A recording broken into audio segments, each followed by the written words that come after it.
I've talked about the parts of the lower limb in great detail before, but I've never done an introductory overview of all of the muscles of the lower limb. So let's do that now. It'll be as if I have a student in the lab with me that has asked me to give them a quick run through. So we will look at the okay, so muscles move bones about joints. So we will go from the hip to the knee to the ankle and the foot. And it won't be in huge detail. I will probably miss things out. Let me know if there's anything in there in particular that I've missed out. And I'll probably be light on detail around the foot. But an introduction to the muscles of the lower limb.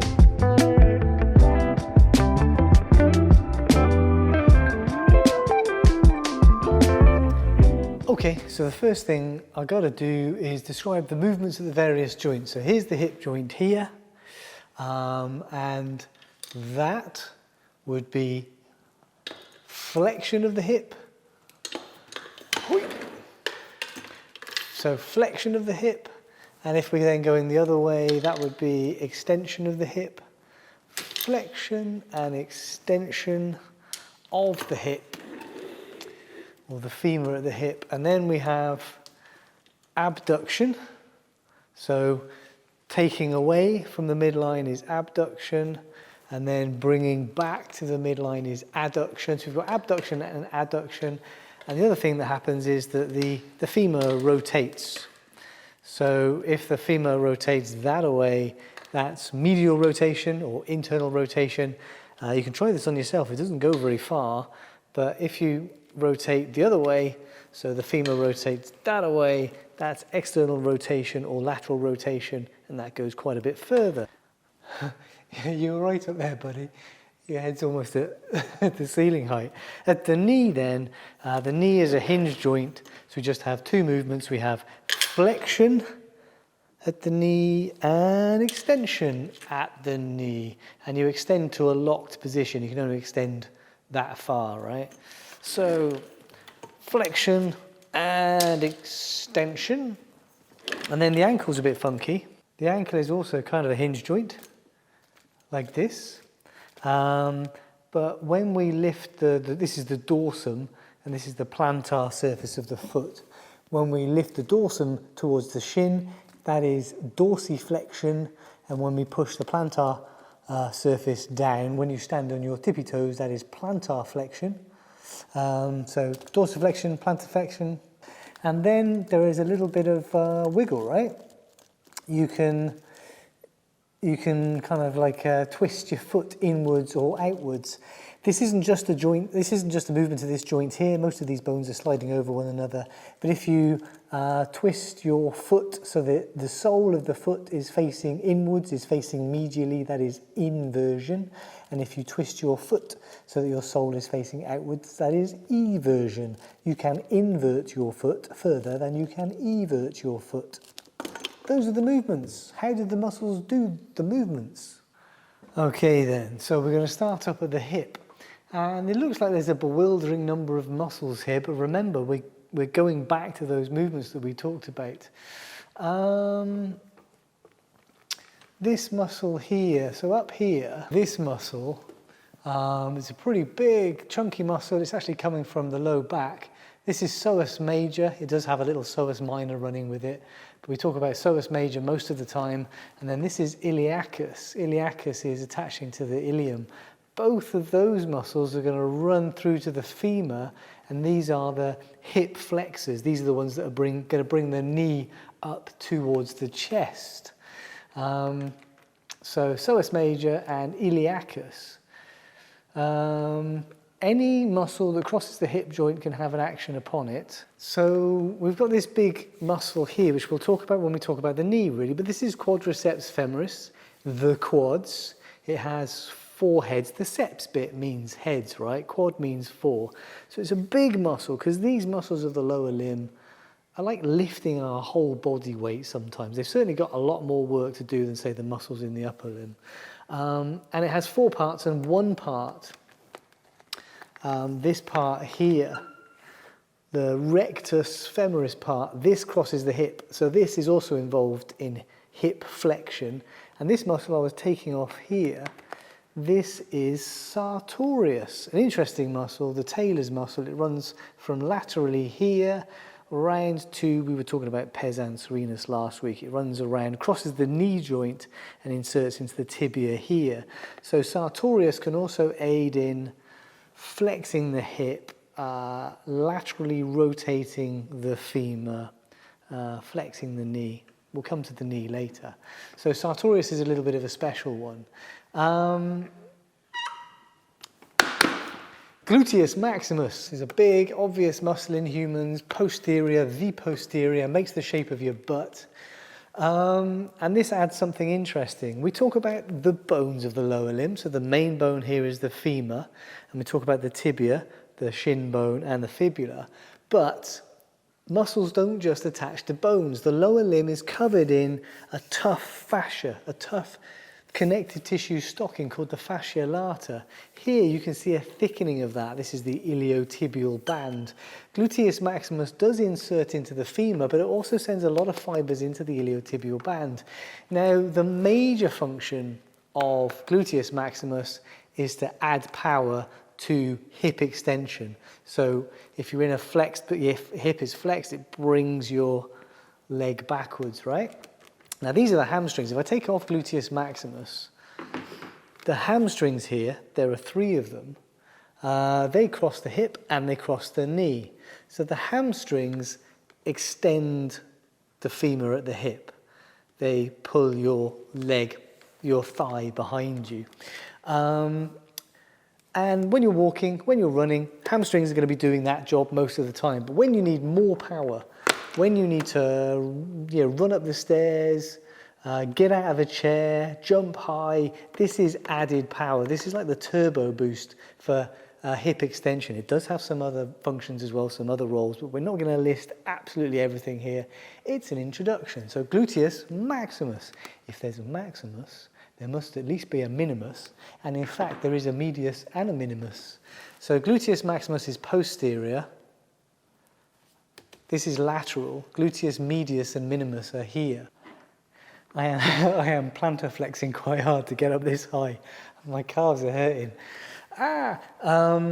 So lateral here, gluteus medius and minimus, they also insert into the femur, and they are going to abduct the lower limb away from the midline. But actually, so they're running from the pelvis, they're running from the hip, they're running from the pelvis across the hip to the femur. Actually, every time you take a step, you take a foot off the ground and then you put it back down again and a foot off the ground. Your pelvis stays level when you walk. It's this muscle contracting on the opposite side to the one that's off the ground to keep your pelvis level. So gluteus medius and minimus are hip abductors, but they keep your pelvis level when you walk. They're very important in efficient bipedal locomotion. So gluteus medius and minimus. And now I've taken off maximus. We can see loads of little muscles down here. We can see piriformis, obturator, internus, gemellus superior, gemellus inferior, quadratus femoris. There'll be obturator externus in there as well. It sounds really complicated. These are 6 muscles. They all do the same thing. They are the lateral rotators of the hip. Now, if you do this right now, laterally rotate your hip, what you're doing is you're going to point your toe out. So your toes are pointing ahead. Turn them so they're facing laterally. You have laterally rotated your femur at the hip. You're using these guys, the 6 lateral rotators here. So it seems complicated. They all do the same thing. And remember, I had to take off gluteus maximus to see them. And that is the sciatic nerve there. It's like twice the size of that in life. That's a diddy one. If I spin around laterally, if we just add a little bit of minutiae here, a little bit of detail. I talked about the fascia lata there, right? This muscle is directly pulling on it. It gets called the tensor of the fascia lata. And this thickened part, this iliotibial tract, it crosses the knee. So it helps in stability of the knee. You can, when your knee is fully extended and you're standing upright, it's pretty easy to do so, right? You don't need a lot of muscular effort to maintain it. And that's because of a number of stability mechanisms. Okay, so we've done hip flexion, hip extension, lateral rotation, We've done abduction, which leaves these guys here. So in the medial thigh, we have a whole bunch of muscles running from the pelvis across the hip joint to the femur, and these are the adductors. So when you have abducted your lower limb, when you've pulled your foot away from the body laterally, these adductors will bring it back, but they're big muscles. So again, as you're walking or you're running and you're on one foot at a time, these are balancing your trunk over that leg. So they're big muscles. We've got the muscle we can see here, the most superficial one is gracilis. And then we have three adductors: adductor longus, the long one; adductor brevis, the short one; adductor magnus, the big one; and we have pectineus. But those are the adductors. Now, what I've described there are the major actions. So these guys, they're also quite good at medially rotating the femur. But as you saw, if you laterally rotate the femur by pointing your foot out, if you try medially rotating your femur, it doesn't go as far. So these kind of bring the femur back from a laterally rotated position. But more importantly, what I've described are the major actions of these muscles. If you put the hip joint in different positions, these muscles can often pull on the femur slightly differently and have extra actions. But that's for another day. I possibly talked about that in my more detailed videos.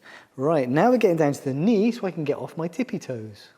The knee is a hinge joint, flexion and extension, which means that it's not as complicated, right? Quadriceps femoris then. So all four parts of quadriceps femoris come together at the patella, this big sesamoid bone here. They become the patellar tendon. Sometimes it gets called the patellar ligament, which inserts into the tibia. So the quadriceps muscle group is a very powerful extensor of the knee joint. They will make your leg straight again. So when you're sat in a chair, your knee is flexed. When you get out of that chair and you straighten your knee, you extend the knee joint, you're using these guys. Posteriorly, we've got the hamstrings, beautiful set of muscles. There are three here. So this is lateral. The lateral muscle here is biceps femoris. Femoris refers to the thigh, biceps. This is the two-headed muscle in the thigh. So it's got one head crossing the hip joint. We talked about the role of the hamstrings at the hip. And the other head is going from the femur and crossing the knee joint. So biceps femoris, and then on the medial side, we have a pair of muscles lying over one another, semitendinosus and semimembranosus. Semitendinosus is more rope-like when it becomes a tendon, semitendinosus. Semimembranosus is flatter, it's more like a membrane. Those two semis go together to make a whole. So semitendinosus and semimembranosus cross the knee. So the hamstrings also cross the knee joint, which means they are powerful flexors of the knee joint. They will bring your heel up to your butt. So hamstrings and quadriceps. How am I doing? Okay, I think. The calf. The calf, again, is a very big, very shapely muscle because, as it was just now, it was lifting me up. I was standing on my tiptoes so I could reach higher, right? So it's a big muscle. It's very powerful. It can lift a lot of your body weight. And again, that's to do with stepping off your toes, locomotion, walking along, and what have you. Now, the big muscle bellies we can see here are gastrocnemius. And probably have to take the hamstrings off to show.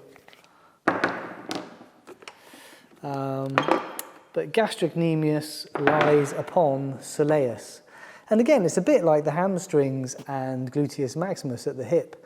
When you're walking and when you're running, soleus is probably going to do most of the work. And what I mean is plantar flexion, pushing off your toes when you walk.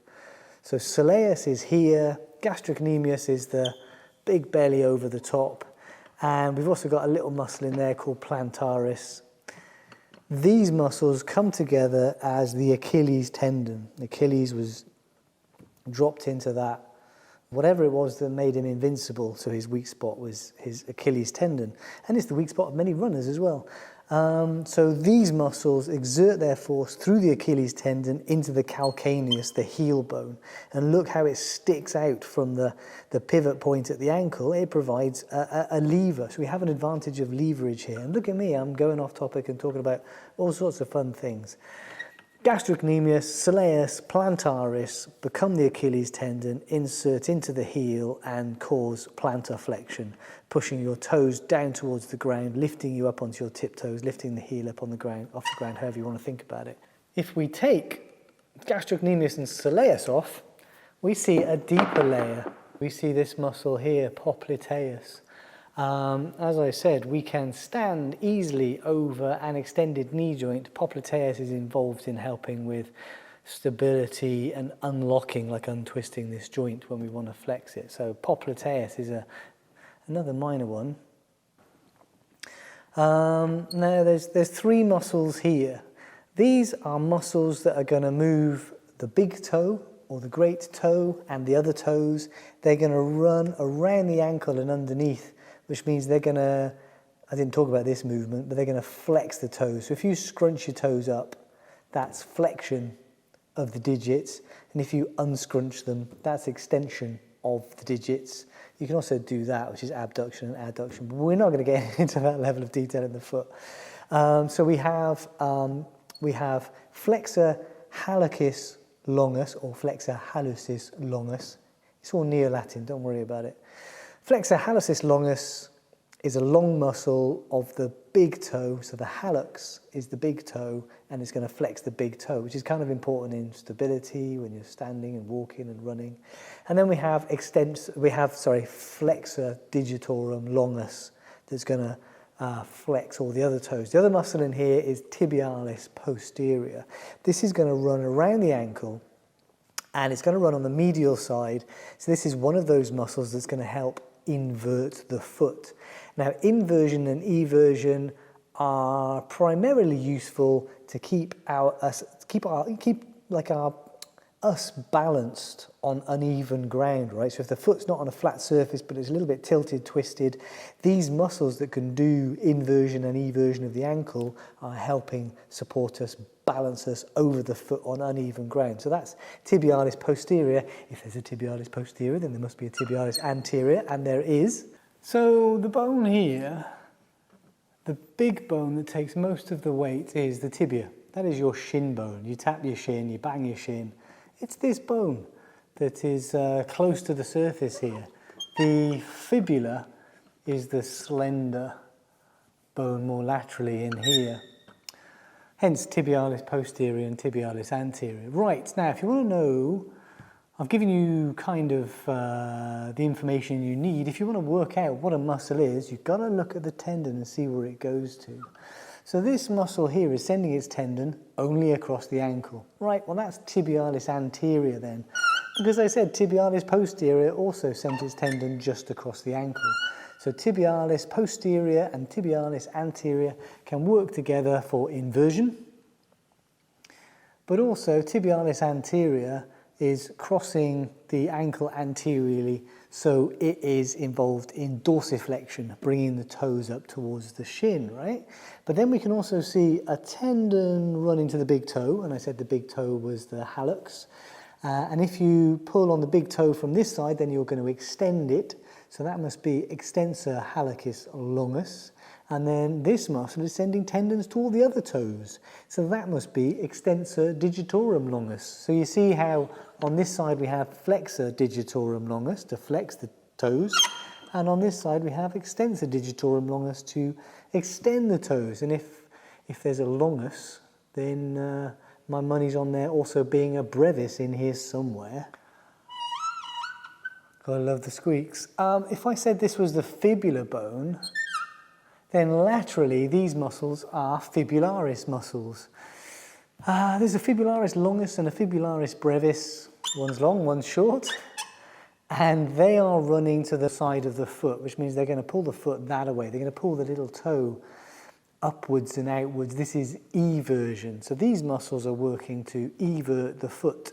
There is a fibularis tertius, a third one, and it's actually in the anterior compartment, and it's running over here. But Fibularis longus and brevis. Now, the fibularis muscles also get called peroneal muscles. It's got an O in the middle, peroneal. I like to use fibularis because it's clear. Fibularis, tibial, very, very clear. The perineum is also up in the pelvis. It's where we find the external genitalia. So we have to be a little bit careful with our spelling and our pronunciation. Peroneal versus perineal, all right? That's got an I in the middle. So fibularis muscles, and hey, we're in the foot. The foot.